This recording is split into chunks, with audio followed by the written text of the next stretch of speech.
Hi everyone, आज बात करते हैं 5 राज्यों के चुनाव के रिजल्ट के परिणाम के बारे में। मतलब जो रिजल्ट आए हैं 5 राज्यों के, उसके बारे में कि कौन सी पार्टी को कितने सीटें मिली है और कहां-कहां से कौन सी पार्टी विजय हुई है। तो सबसे पहले बात करते हैं पश्चिम बंगाल की। तो पश्चिम बंगाल के कुल 293 सीटों में से 206 सीटें पे बीजेपी जीत हासिल करती है और टीएमसी यानी तृणमूल कांग्रेस 81 सीटें पे सिमट जाती है और कांग्रेस को मात्र 2 सीटें मिलती है और अन्य पार्टियों को 4 सीटें मिलती है। जहां पे तृणमूल यानी टीएमसी को पहली बार यानी लगातार 2011 से वो अपनी सत्ता बनाते हुए आ रही है, अपनी सरकार बनाते हुए आ रही है टीएमसी, लेकिन पहली बार 2026 में टीएमसी को सत्ता से बेदखल होना पड़ रहा है और बीजेपी एक प्रचंड जीत के साथ अपनी सरकार बनाते हुए दिखेगी। अब बात करते हैं असम की, जहां पे कुल 126 सीटों में से एनडीए को 101 सीटें मिली है, एक जो बहुमत बहुत बड़ी बहुमत है, और कांग्रेस को मात्र 19 सीटें मिली है और अन्य पार्टियों को 6 सीटें मिली है। और वहां पे आपको एनडीए लगातार तीसरी बार सरकार बनाते हुए दिखेगी। और अब बात करते हैं पुडुचेरी की, जहां पे लगातार दूसरी बार आपको एनडीए की सरकार बनते हुए दिखेगी, क्योंकि वहां पर भी कुल 30 सीटों में से 18 सीटें एनडीए जीत हासिल की और कांग्रेस को मात्र 6 सीटें मिली हो और अन्य पार्टियों को 8 सीटें।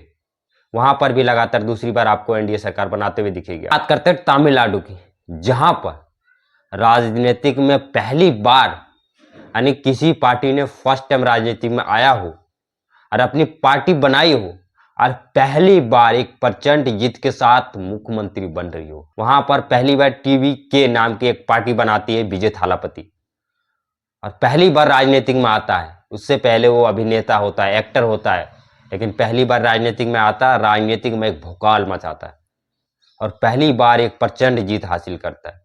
तमिलनाडु के 234 सीटें में से 106 सीटें पे टीवी के यानी विजय थालापति के पार्टी जीत हासिल करती है और एक बहुमत से भी आगे एक बहुत प्रचंड जीत हासिल करती है। इसकी सरकार होती है यानी डीएमके, वो मात्र 59 सीटें पे सिमट जाती और एडीएम को मात्र 47 सीटें मिलती है। करते हैं केरल की, जहां पे भी आपको नई सरकार बनते हुए दिखेगी। 3 ऐसे स्टेट है जहां पर आपको नई सरकार बनते हुए दिख रही है। एक केरल, पश्चिम बंगाल और तमिलनाडु, ये तीनों ऐसे स्टेट है जहां पे जनता जनार्दन ने परिवर्तन चाहा, परिवर्तन हुआ। क्योंकि भाई साहब देखो, जनता जनार्दन चाहती है कि उसे शांति मिले, सुरक्षा मिले, उसके भाव में कोई डर ना हो, उसे विकास चाहिए, जनता को परिवर्तन करना आता है, जिसके वजह से ये तीनों स्टेट में जनता जनार्दन ने पुरानी मुख्यमंत्री, पुरानी पार्टियों को उखाड़ फेंका और नए पार्टी को मौका दिया, नए दल को मौका दिया, जो एक अच्छी बात है, एक अच्छी वहां की जनता के लिए एक अच्छे विकास की ओर है।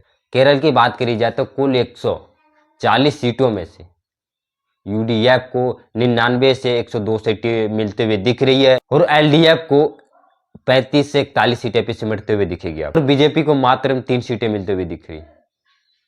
वहां पे भी कांग्रेस की सरकार बनते जा रही है। वहां पे पहले सरकार थी एलडीएफ की, लेकिन इस बार वहां की जनता ने परिवर्तन चाहा और वहां कांग्रेस की गठबंधन की सरकार बनते हुए दिख रही है।